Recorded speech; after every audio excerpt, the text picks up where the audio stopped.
Descente de la police ougandaise dans un centre de radicalisation. Bilan, 2 morts et un policier grièvement blessé.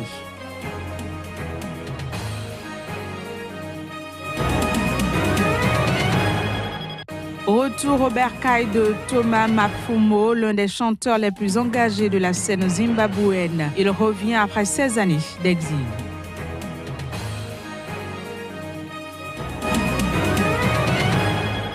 Puis manifestation contre les énergies fossiles au Maroc, une initiative de l'organisation non gouvernementale Greenpeace.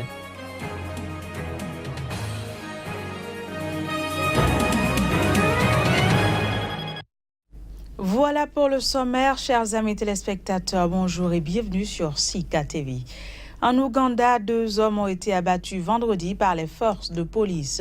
Elles en ont arrêté plusieurs dizaines d'autres et libéré une centaine de femmes et d'enfants. C'était au cours d'un raid mené suite à la découverte d'un centre de radicalisation dans une mosquée de Kampala. Voici les images.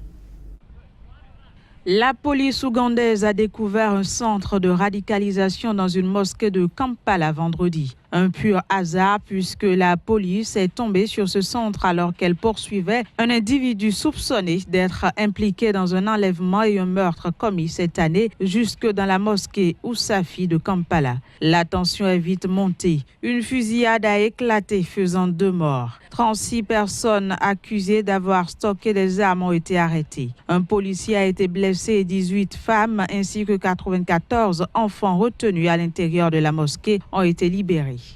The Uganda Police Force, in a joint operation with its sister security agencies, la police ougandaise a mené cette opération dans la mosquée Ousafi de Kiséni à Kampala, où 18 femmes et 94 enfants de différentes nationalités ont tous été sauvés sains et saufs. 2 des preneurs d'otages ont été tués par balle après avoir violemment et grièvement blessé l'un des agents de sécurité.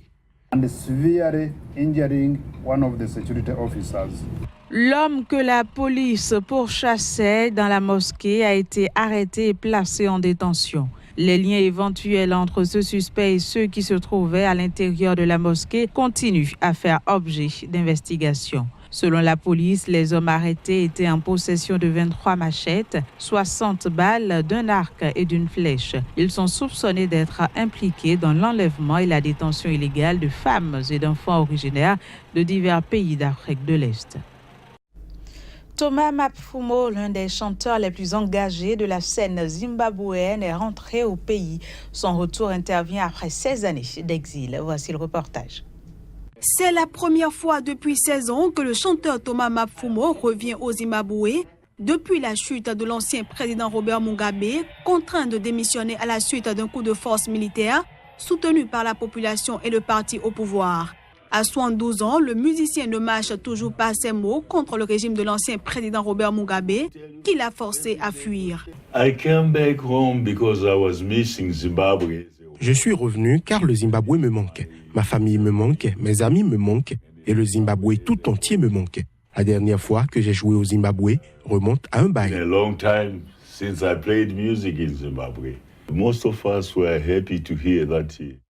On était heureux d'entendre que Mugabe était parti.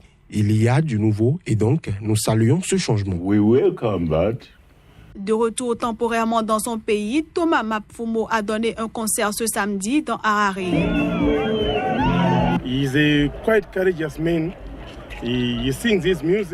C'est un homme très courageux, il chante sa musique et je la suis. Il a de bonnes paroles, ses mots sont encourageants. Il a déjà été incarcéré pour avoir chanté pour les droits des Noirs au Zimbabwe, donc c'est un bon musicien et c'est pour ça que je le suis.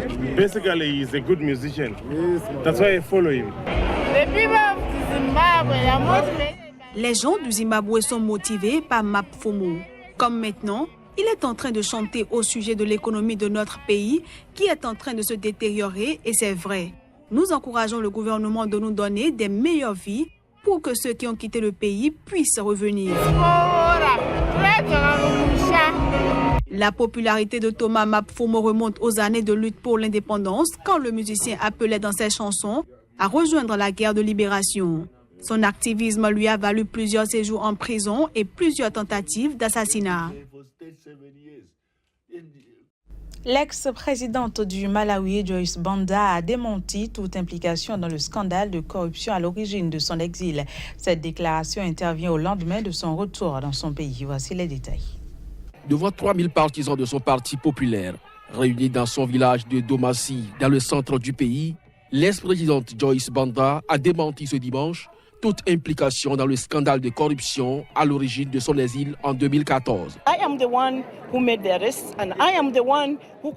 C'est moi qui ai procédé aux arrestations et c'est moi qui ai lancé l'audit et le rapport de l'audit est un document public en ligne et le directeur du bureau anticorruption a dit que je n'étais pas impliqué.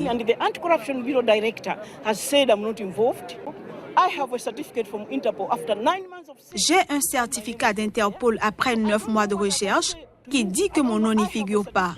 Donc, je ne sais pas ce que je vais vous dire. Je ne sais pas ce que je peux dire d'autre. Première femme à la tête du Malawi, Joyce Banda s'est refusée à répondre ce dimanche aux appels de ses partisans qui la pressent de se présenter à l'élection présidentielle prévue dans 1 an. Elle a renvoyé à plus tard l'annonce d'un éventuel retour en politique. Par ailleurs, la police a délivré en 2017 un mandat d'arrêt contre Joyce Banda qui n'a toutefois pas été inquiétée ce samedi à son retour. Au Maroc, quelques centaines de jeunes se sont rassemblés dimanche à Casablanca. Ils répondaient ainsi à l'appel de l'organisation non gouvernementale Greenpeace pour une action contre les énergies fossiles. Reportage.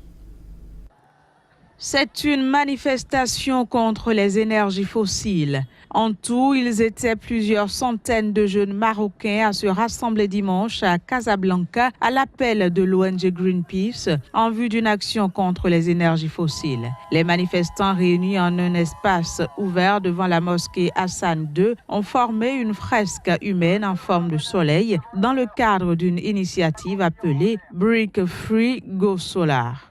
Ici, on travaille également avec eux, nous les jeunes Marocains. Nous sommes des jeunes volontaires qu'on participe toujours avec eux. On a commencé cette participation durant la COP22 qui a été à Marrakech. Et après, c'était une initiation de la part, une formation de la part Greenpeace pour les fours solaires et ces choses-là. Aujourd'hui, nous, en tant que Greenpeace, on est au Maroc pour unir notre voix aux Marocains et envoyer un message au monde, aux leaders du monde, pour leur dire qu'on n'a plus le temps. Il faut maintenant aller vers les énergies renouvelables dès que possible. Et on est en train de dire, regardez le Maroc, un pays avec des moyens limités, mais avec des ambitions très grandes. Le Maroc est la preuve que chaque pays peut entamer une transition énergétique vers les renouvelables dès que possible. Les organisateurs du mouvement ont choisi le Maroc pour sa stratégie forte en faveur des énergies renouvelables, mais aussi Casablanca, la capitale économique en raison de la pollution qui y règne. Les organisations annonçaient entre 1000 et 2000 personnes, mais seulement quelques centaines de jeunes se sont déplacés pour le mouvement. Direction la République centrafricaine où se tiendra un atelier international de maîtrise d'œuvres urbaines. Les assises auront lieu du 29 juin au 10 juillet 2018 à Bangui. Les détails avec Hubert Marie Djamani. En prélude à cette rencontre, une réunion regroupant les maires des 8 arrondissements de la capitale et des communes environnantes ainsi que des hauts cadres du ministère de l'Urbanisme et de l'Habitat se tient à Bangui. Participe aussi à cette concertation présidée par le maire de Bangui, le conseiller à la coopération de l'ambassade de France et une équipe des ateliers de Cergy, partenaire du projet. Nous organisons plutôt un processus collectif de travail. Et c'est justement ça qui est intéressant à organiser à Bangui, rassembler les acteurs, écouter la diversité des réalités, la diversité des quartiers et les faire travailler ensemble pour construire des stratégies sur le long terme. L'atelier international de maîtrise d'œuvres urbaines vise à favoriser un développement harmonieux, innovant, créatif de la ville intégrant court terme et prospective. C'est une démarche novatrice. Ce n'est pas une démarche qui est calquée sur ce qui est l'habitude d'être fait. C'est une démarche vraiment novatrice. L'atelier de Cergy de Bangui se propose d'étudier le Grand Bangui. Depuis sa création en juillet 1889, la ville de Bangui n'a cessé de connaître une croissance spatiale et démographique. Cet accroissement urbain, rapide et mal maîtrisé pose à la municipalité plusieurs défis à relever en termes de fonctionnement, gestion des infrastructures urbaines et environnementaux. On reste en Centrafrique. Le cabinet Assist Consulting Formation organise la semaine dédiée au métier de l'administration. Le but de cet atelier est de créer un réseau d'échange entre les différents acteurs des métiers de l'administration. On reste bien évidemment avec Hubert Marie-Djamani pour le point.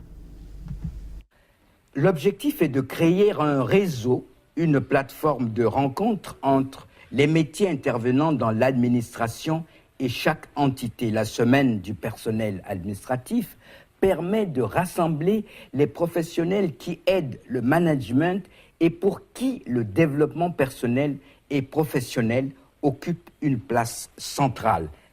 En organisant cette semaine, c'était de pouvoir parler des différentes fonctions administratives qui interviennent quotidiennement dans le bon fonctionnement de différentes entités, qu'elles soient étatiques, para-étatiques, privées ou que ce soit des ONG non lucratives ou lucratives.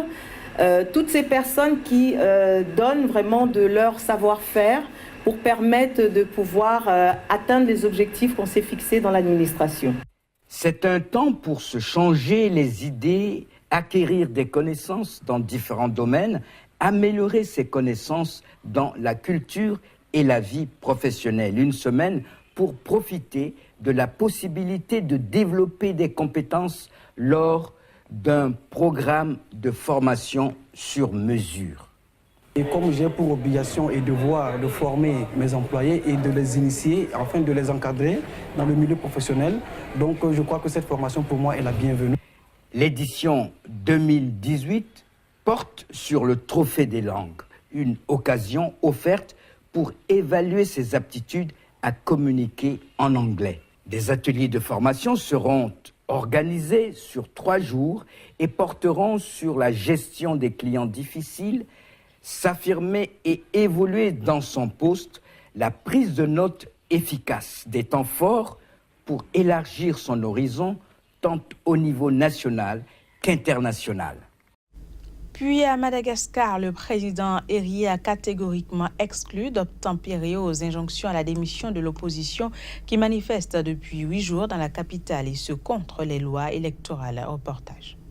Accusé par ses adversaires de vouloir les faire taire, notamment par le biais de nouvelles lois électorales jugées partiales, le président malgache Érié a lors d'une conférence de presse ce dimanche catégoriquement exclu d'obtempérer aux injonctions à la démission de l'opposition. Je suis président par la volonté du peuple et ce serait trahir le peuple malgache que de quitter le pouvoir alors que ce sont des millions de personnes qui m'ont élu, mais pas des milliers de personnes. Ce n'est pas une question d'effectifs ou de nombre, mais c'est une question à la fois de principe et de légalité. On veut imputer sur l'État une responsabilité qui n'est pas la sienne. Ce n'est pas dans le cadre de ces manifestations-là, de ce genre, dans le cadre des forcing au niveau de la radio nationale ou de la télévision nationale, qu'on peut résoudre les problèmes de ce pays. À 7 mois des élections générales, le chef de l'État, Érié, est confronté à une fronde inédite depuis son arrivée au pouvoir, fin 2013.